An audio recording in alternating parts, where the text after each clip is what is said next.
Alors, bonsoir à tous, j'espère que vous allez bien. Bonjour ou bonsoir, ça dépend de l'heure à laquelle vous allez lire cette vidéo. Pour ceux qui ne me connaissent pas, je me représente, je suis Chakwan, trader indépendant et j'espère que c'est parce que vous avez apprécié, d'accord, mon travail. À un moment, peut-être à travers tout ce que je partage sur mes contenus, sur mes réseaux, que vous avez jugé utile d'en apprendre un peu plus sur ma méthodologie de travail, exceptionnellement sur la parité V100. Donc, essentiellement, dans les vidéos que je vais partager avec vous, qui je suppose seront utiles, qui vous seront utiles pour travailler sur le marché du fleissant, d'accord? J'espère que vous en tirez beaucoup d'informations, vous allez en tirer pas mal d'éléments qui vous permettront dans la suite de pouvoir tirer profit de ce marché. Alors, pour la petite introduction, ce marché, c'est un marché que j'ai commencé à trader depuis un peu moins de 2 ans, d'accord? Donc, un peu plus d'1 an. Et les choses sont allées un peu plus vite pour moi, Dieu merci.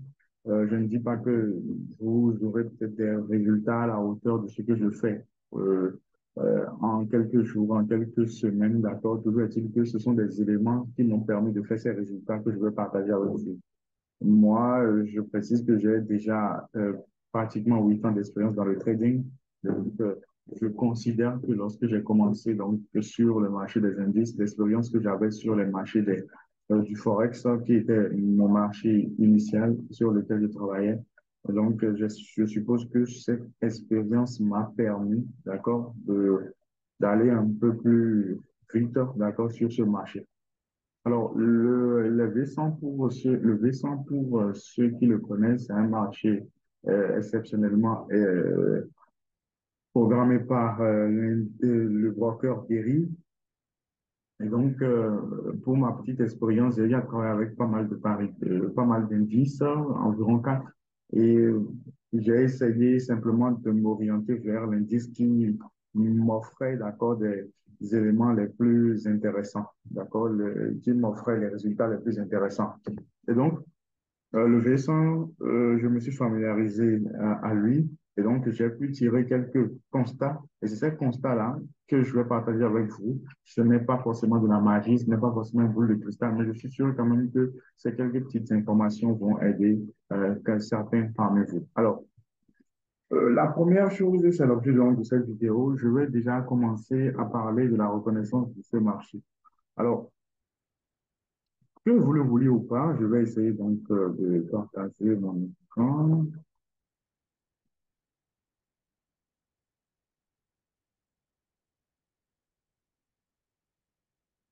Alors, le V100, c'est un marché très intéressant, d'accord, puisqu'il il permet à celui qui le trade, d'accord.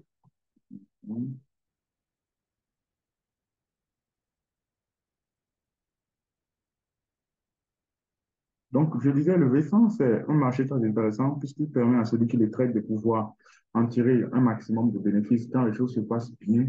Et en même temps, un marché très capricieux puisqu'il peut facilement faire perdre beaucoup d'argent lorsque vous y prenez mal. C'est un marché sur lequel vous devez beaucoup plus d'abord renforcer votre capacité d'observation, d'analyse, mais surtout, la précision ici, en fait, est très, très, très importante. La précision n'a pas de...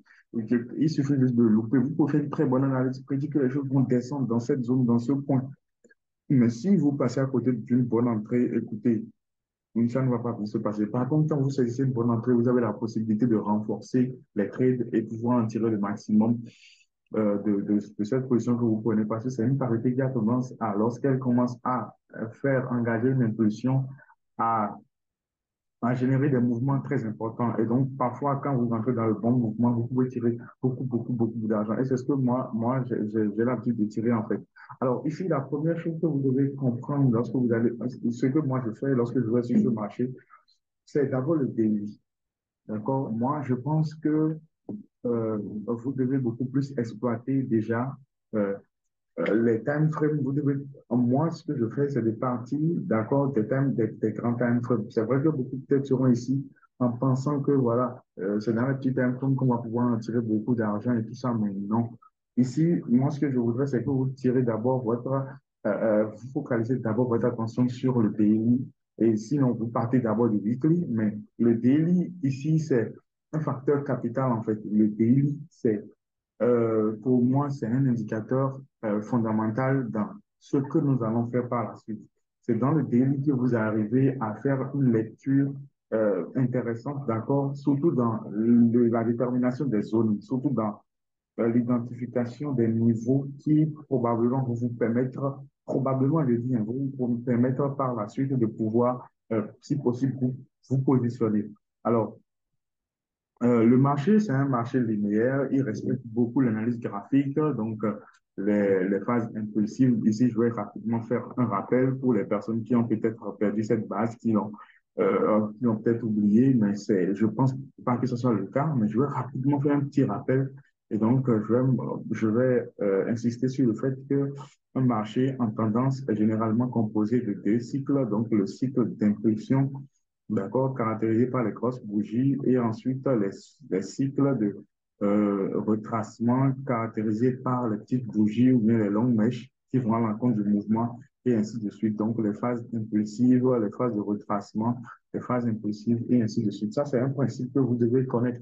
Et vous devez forcément savoir que ici, nous tradons en nous repérant sur la base des sommets et des creux. Et c'est les sommets et les creux qui nous permettent, en fait, de pouvoir identifier le fond même de tendance dans lesquelles nous nous engageons.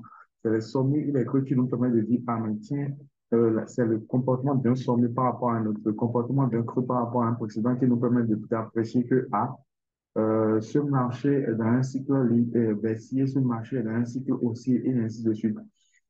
Et donc, ça, c'est quelque chose, je suppose que c'est un acquis. Alors, si des personnes ont des questions et tout, vous pouvez écrire simplement sur le WhatsApp 97 20 31 88 que vous connaissez tous. Vous écrivez surtout V100, V100 questions, d'accord, avant d'envoyer votre question. Et ne saluez pas, n'envoyez pas bonjour, bonsoir. Parce que sur ce numéro, on reçoit beaucoup de messages.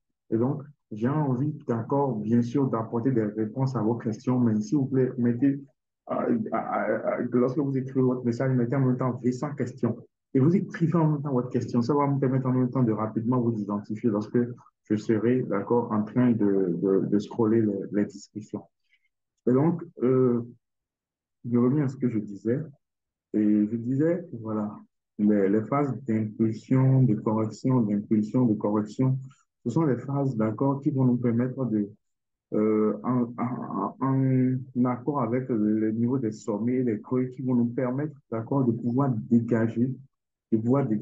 pouvoir faire ressortir un sentiment de marché. Et d'une façon ou d'une autre, l'idéal, c'est de trader dans le sentiment de marché.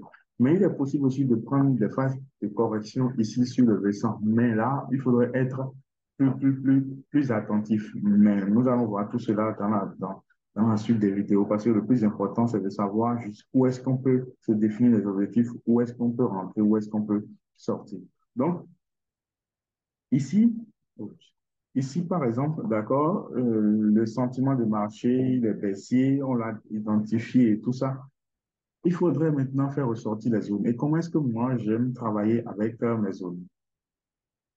Je vais rapidement partager.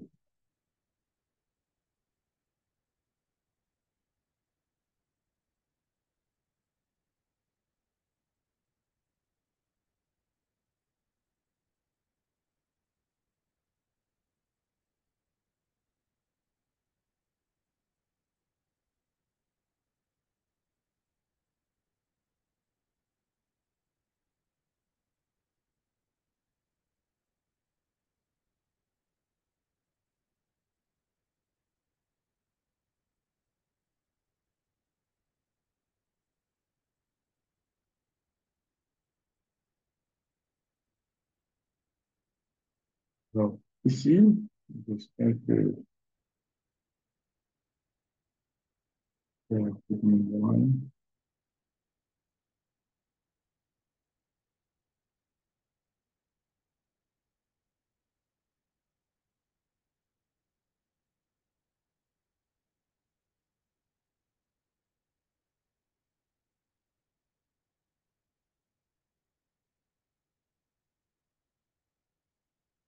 Ok, super.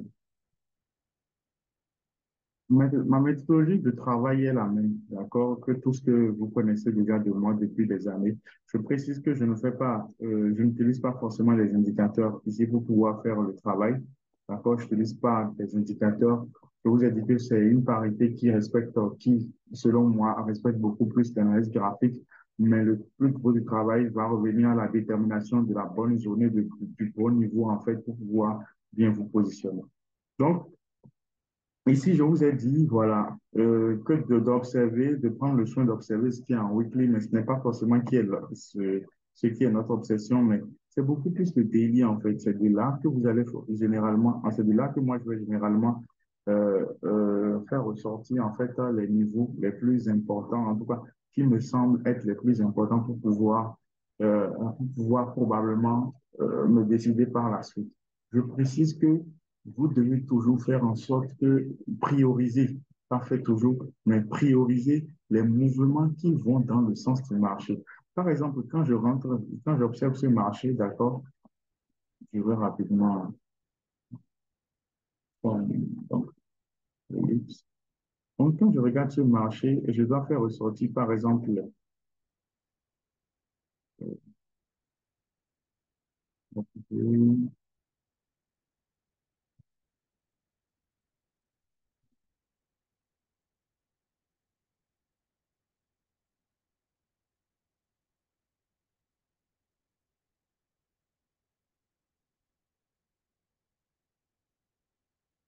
je regarde ce marché, je dois faire ressortir, par exemple, les sommets, d'accord, que je, que je vois de façon apparente.